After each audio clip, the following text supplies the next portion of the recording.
Welcome back, everyone, to Vox Markets. My name is Paul Hill. I'm delighted again to be able to speak to CEO Bram Goorden and CFO Nash of IXICO, a leading AI-powered medical imaging analytics firm helping biopharma groups develop new treatments for neurosciences diseases such as Huntington's, Alzheimer's, and Parkinson's. So welcome, gents. Thanks, Paul. Good morning. Good to be here. Well, big congrats on this morning's strong second half results with H2 sales rising 27% sequentially to £3.3 million. And likewise, the order book closing the year at £15.3 million, which is up 20% over the 6-month period. But before we sort of dig into the details there, Bram, I don't suppose you could just quickly remind the audience what exactly IXICO does and sort of like its key USPs and it's sort of like it's a larger market opportunity. Sure, no, always glad to do that. And I think you're actually the one, Paul, who sort of called it the brains behind the brain scans, and that's still very much true, actually. What we do is help biotech pharma companies with the analysis of imaging biomarkers when they do trials, so R&D trials in neurodegenerative disease, so Alzheimer's, Parkinson's disease, Huntington's disease. And what it means is if you start to test a drug into patients, first of all, of course, you check it for safety before you really start to use it at large scale. And then you start to look at functional benefits, at clinical benefits of that drug. But of course, these days, what we really can do through MRI scans, through PET scans, is actually measuring the brain and go look into the brain. What is happening there? What do we see in terms of the effects of the drug on the disease area? And so that's what IXICO is all about. We basically have an AI-driven platform. We've got a specialist team, and we help these companies get those insights and measure those effects on the brain very early. Yeah. So just as I say an example, I'm Roche. I'm doing a trial phase 2, phase 3, and I'm looking at a patient, unfortunately, who's got Alzheimer's. They may have sort of like, I don't know, is it plaque on some of their brain cells, etc., which is causing them obviously neurological deterioration or degeneration, etc. With the scans, how exactly do you or IXICO monitor the minute changes as the drug is implemented to see whether it's affecting, improving the patient or actually causing some safety issues? No, you're exactly right. So amyloid indeed is one of these key hypotheses behind a disease such as Alzheimer's. It's a protein that is believed to be toxic for our brain. It does give plaques that we can actually see. There's sort of tangles in the brain. And so obviously when you start to do an MRI scan, for example, you can actually go and look at the sediment there. You can actually go and look at these tangles. And so what we do, you gave the example of Roche. Obviously, there's others these days as well. If you look at the successful programs from Lilly and Biogen, most recently, for example, they're all, or at least these programs have all gone after these same targets, which are very much indeed the amyloid protein involved antibodies. So what we do is basically go and look into the brain, work with, we've got 1,200 centers worldwide, sites that we work with, where we have specialist radiologists that we work with. And we're basically going to look at the scans that these people make with their MRI scans and analyze those. Now, the difference is you need to train a system to really mimic first what a human can do, because these radiologists are very trained in actually looking at these scans and seeing what's happening. So that's what we've done over the past 10, almost 20 years. But then, of course, with the algorithms, we've always also improved that. And so we now have really that increased sensitivity and very easy standardization and reproducibility. And that, of course, then increases the speed for our customers, the pharma companies, to do this at scale. Okay, so the expertise and the AI gives you another leg of the sort of the your competitive advantage to win that business. You just again talk through why is the market now changing in terms of increasing size for the neuroscience area, because it obviously went through a tough last 2 years, but now seems to be really sort of like moving ahead. Yeah, I mean, CNS or neurology, psychiatry has always been one of the biggest areas in pharma land, I would say, and that has actually never changed. But it's a difficult one. Honestly, to develop good drugs that actually have an impact on the brain is difficult to do. Many of the drugs never make it, unfortunately, for patients. And so I think what we witnessed sort of over the past 10, 15 years, is especially in areas such as Alzheimer's, Parkinson's, very little progress was made. And obviously, pharma companies sort of count their bets as well. And I think especially in pharmaceuticals, we've seen oncology, for example, taking a big rise. But now, with some of these successes, as I just mentioned, with the Biogen product, the Lilly product, you see that there's again a lot of enthusiasm, which obviously we commend, because neurology is really our bread and butter. That is where we believe the most impact still needs to be made to society. And so what we're seeing is basically a lot of the companies turning their attention again to CNS. Even most recently, I think you may have seen it in the press as well, Novartis just made a big bet on the Huntington's disease program with PTC. As you can imagine, we're sitting on the first row there, being a specialist in Huntington's disease. So it's just very motivating to see how Big Pharma again is turning its attention to this area. Yeah, and I'll just highlight to investors, have a look at also Bristol Myers with Coben 5, which are going phase 3 next year. And there's also Roche, which I think is going phase 3 with its brain shuttle disease treatment. So those are huge potential boosters as well for the industry. Now, Grant, we've got some great news on the financials. Can you talk us through sort of the key highlights, particularly looking at that first half, second half split? Because it does appear as though the business has now got some real momentum throughout, in terms of top line and operating leverage. Yeah, thanks, Paul. I will do that. So overall, we've just reported revenues of 5.8 million, gross margin of 47%, an EBITDA loss of 1.7 million, and cash at the end of the year of 1.8 million, which we subsequently augmented with net proceeds of 3.7 in a capital raise that we completed in October.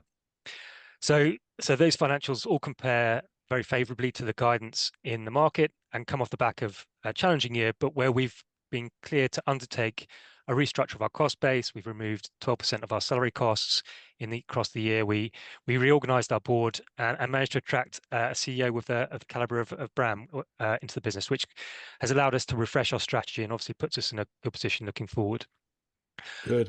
I think you mentioned the order book. So we finished the year with an order book of 15.3 million.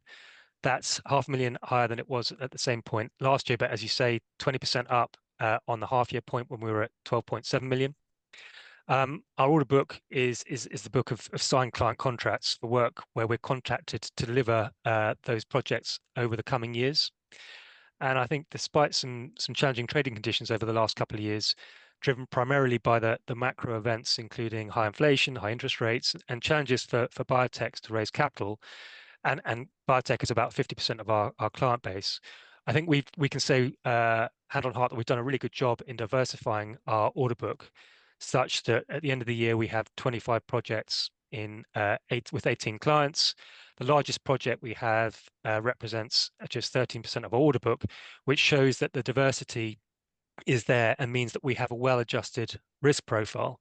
And that's important in our industry because we've got to acknowledge that client trials, particularly in neurodegenerative diseases, do sometimes fail and therefore can cease earlier than expected.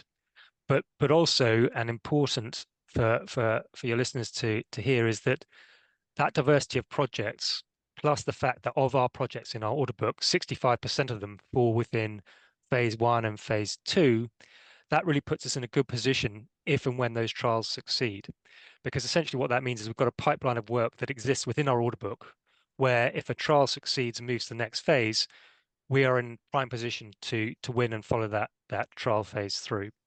So I think in summary, Paul, we've had a challenging year, but we've reacted to that really carefully by managing our costs, refreshing our strategy, and making some key senior appointments. But we've really seen, and to your point, the sales traction started to come through in the second half of the year. So we've had a 27% increase in revenues in the second half of the year compared to the first half. Our gross margin was 50% in the second half versus low 40s in the first half. And that has driven results that have come in a little over market expectations. Good. But key, as I said, is that we've built our order book across the year such that we have that strong leading indicator for the company returning to revenue growth as we look forwards. And you just talk through the sort of the jump in gross margin, because I did notice first half it was 40% and second half just work re-engineering it seemed to be about 51%, which is an 11% increase. Yeah, well, that really reflects the operational leverage that exists within the business. So IXICO at the moment is essentially operating slightly subscale. That means that relatively speaking, our fixed cost base is higher than it might be for another organization, which means that when we're at the revenue levels that we are, we will see impact on our EBITDA. The positives from that, though, are that as we start to see revenues grow, which we did in the second half relative to the first half, a lot of that extra revenue that we book falls through to gross margin and falls through to EBITDA, such that essentially it doesn't take huge amounts of additional revenue to move our margin up and to move our EBITDA position up. And that's obviously a focus for us in the coming years. And what sort of like level would the business sort of break even? Maybe at sort of like the cash level or the EBITDA? Yeah, that's a good question, and it's obviously difficult to put an exact number on that because it depends on sales mix, specific investments, inflation, etc. But a good rule of thumb for IXICO is that between 8 and 8.5 million of revenues, IXICO returns to profitability, and that all comes down to the understanding of IXICO's operational leverage opportunity. But also to highlight, it reflects the fact that as a business, we've invested quite a bit over the last few years in bringing our technology and science platform completely up to date, such that over the last few years, we've had a major investment of about 6 million. That investment, though, is now complete. And so therefore, rather than cash flow outgoings in that respect, instead, we've got some non-cash amortization charges in the P&L. And what that all amounts to is that as revenue increases, that significant operational leverage that I mentioned starts to become visible, with that substantial proportion of additional revenues dropping into gross margin, into EBITDA. Yeah. Brilliant. Okay, great. Well, thanks for that, Grant. Now, Bram, can you just talk us through sort of the go forward sort of expansion strategy in terms of, obviously it's heartland, IXICO has been Huntington's, and it's now sort of like branching out into Alzheimer's and obviously into Parkinson's, but also can you talk about obviously going into post-marketing surveillance and maybe even helping physicians with, you know, clinical decision making at the coalface? Yeah, I wouldn't say we're branching out. I think the DNA of the company, pun intended, has always been neurodegenerative disease at large, which definitely also means Alzheimer's disease. So when the company started 20 years ago, actually the first contracts of the founders were Alzheimer's disease contracts. We've said very recently after our capital raise that we do believe it's very achievable to get back to 10 million British pounds revenue line, and that is indeed something that I think is achievable in the next coming 2 to 3 years. So in order to do that, we basically first need to get back to where this company actually was one day. If you look back at the history of the company managed to actually get to that double-digit million top line, but it was very vulnerable, right? It was part on some important deals, some important programs where I think actually IXICO did some pioneering work, especially in the Huntington's disease area. But in the meantime, as Grant already mentioned a few minutes ago, that portfolio has changed. So it is diverse. Alzheimer's is there, Parkinson's is there. And so to answer your question, what we're doing and what I've established is basically what I call the innovate, lead, scale strategy.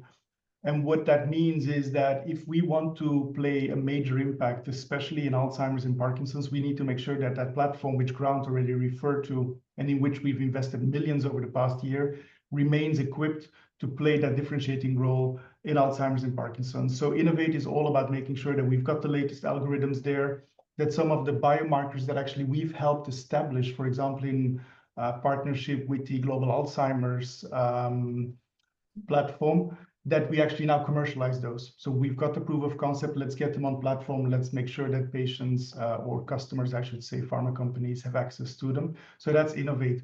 Lead is all about making sure that we're part of the conversation and that actually our people are there working with thought leaders, with clinicians on stage at conferences and what have you, to make sure that we actually further bring this field forward as well, and that we are continuing to be respected also as some of the pioneers, as I mentioned, in the field. And then scale has to do with the fact that obviously as we're growing and as we're also being part of some of these very important big clinical trials, we need to make sure that our footprint is at scale as well, that we are close to the decision makers, that we're close to the sites. I already mentioned we've got 1,200 sites we're working with, but obviously I want to make sure that we've got feet on the ground working with all those in the right areas, especially in North America, for example. So that is innovate, lead, scale. You asked a question also around post-marketing surveillance, for example. So that has much more to do now with We today operate as a clinical research organization. What that means is that we are a fee-for-service business working with pharma, with biotech. It's actually a very easy model. It's not always that predictable because obviously drugs sometimes do fail, and obviously we need to make sure that we always keep filling that funnel, but that's what we've been doing for the past 20 years, so we know that. But now that some of these drugs actually do come to market, obviously, as I explained at the beginning of this talk, we detect biomarkers. We actually go into the brain and look at what is happening there during research. When you now bring a drug to market, start to actually administer it to a patient, it is of value, of course, to continue to follow what is happening in the brain. Is this drug really helping the patient? Is this actually targeting the right group of patients? And also, can we guarantee the right level of safety here? So that is what post-marketing surveillance is all about. The last thing I will say about that is, this is important also for society. I think you've seen how recently MHRA has actually approved some of the Alzheimer's drugs. NICE has not decided to reimburse them yet, which is very understandable because this would actually basically give sort of a tsunami of reimbursable patients, which is not bearable for the reimbursement authorities. So post-marketing surveillance is also about actually identifying the right patients to get access to this drug, so that hopefully we also help pharma companies to obtain reimbursement for their drugs.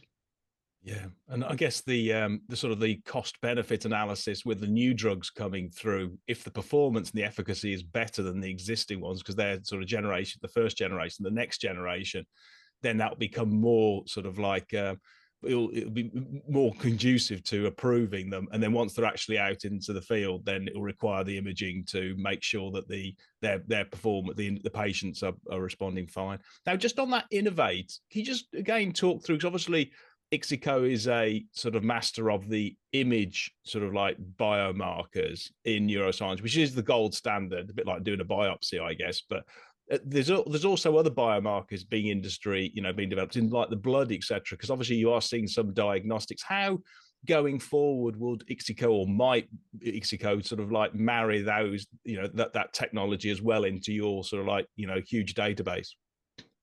Yeah, no, I think it's fair to say that I think imaging definitely is still the gold standard and will remain the gold standard, I think, for a long time, especially in that research field.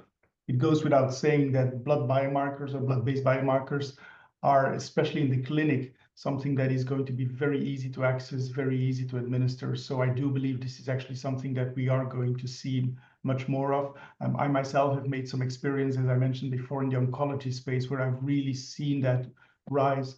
Now, I think the way for IXICO to really be part of that is by using our platform, which clearly is multimodal. So the platform currently is analyzing imaging, is very much used to ingest MRI, PET scan outcomes, but we could very easily, and we're actually already doing some pilot studies there, ingest other data, such as, for example, as you mentioned, the blood-based biomarkers.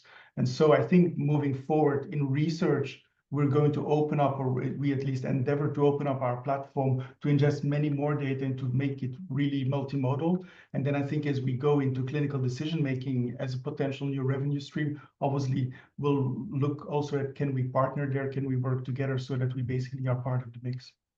Yeah, well, I think the world is rooting for you here, Bram, because we've got tens of millions of people, unfortunately, suffering from dementia and neurological diseases and stuff like that. So, yeah, if you can do that, that will be the last big sort of medical challenge that the world is facing.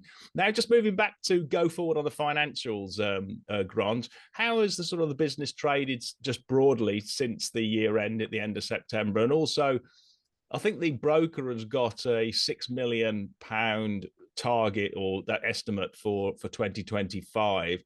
Now, I'm a bit of an idiot, and you did 3.3 in the second half of last year. I'm just trying to sort of like get what your visibility is for the 6 million, and how confident or comfortable do you feel?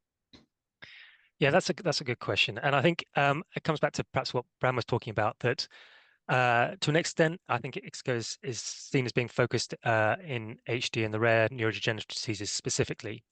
Now, we're making investments, as Bram referred to, following the capital raise that we completed, that we believe will further open up those larger therapeutic areas of Alzheimer's and Parkinson's for us. But that isn't immediate. So consequently, we currently focus on a relatively small number of significant contracts across each year, and our success or failure in terms of how many of those we win, but also the timing of those, which sometimes for reasons outside of our control can move substantially, either due to the potential client priority or regulatory requirement, etc., does mean that always forecasting what our revenues will be in any year is not necessarily straightforward. And any particular contract or not can be significant in terms of what that looks like. So really what our focus needs to be and is about over time rebuilding and building up that order book, such that whether the timing of revenues is exact is less relevant to actually whether we're building those contracts and we can see that growth coming this year and in future years. So with all of that in mind, we have been deliberately a bit cautious with market expectations. We've come into the year with a good level of contracted cover against our revenues. You know, you mentioned the second half of last year, which was obviously a good exemplar of that. But we have in excess of 75% of the 6 million in the market covered by contracts that had been signed as at the end of our 24 financial year. So of course, the focus now is on signing those contracts that I referred to, such that we can hit and surpass those expectations looking forward. Great. Okay, Okay, Paul, if I can add to that and then be sort of a little bit the, I don't know, maybe oversimplified, Grant, you'll keep me honest here, but as you know, before joining IXICO, I actually worked with companies that we put on the NASDAQ in the US. I'm myself based in Switzerland. So I think as I came here in the UK, obviously one of the things was, let's make sure we get this right. And I think what you're seeing today is something that we're putting out there that we feel very confident about, but we also want to make sure that what we bring into the market is indeed something we will achieve or overachieve. I think IXICO has had that reputation since years, that they actually did achieve or overachieve. Most recently, that wasn't always the case, and the company went through some rough times. And I think the message has been very clear, like, let's stop that, let's reverse the trend. But also I think in terms of communication, which is all that we're doing here today as well, let's be as clear as possible so that there's no bad surprises, basically. Yeah. And just on finally then, Bram, on those sort of the contracts that Grant talked about, he said, how are you feeling now in terms of sort of like that pipeline develop and then ultimately hopefully converting it into orders? What's sort of your customer at the coalface saying to you and your sales guys? Yeah.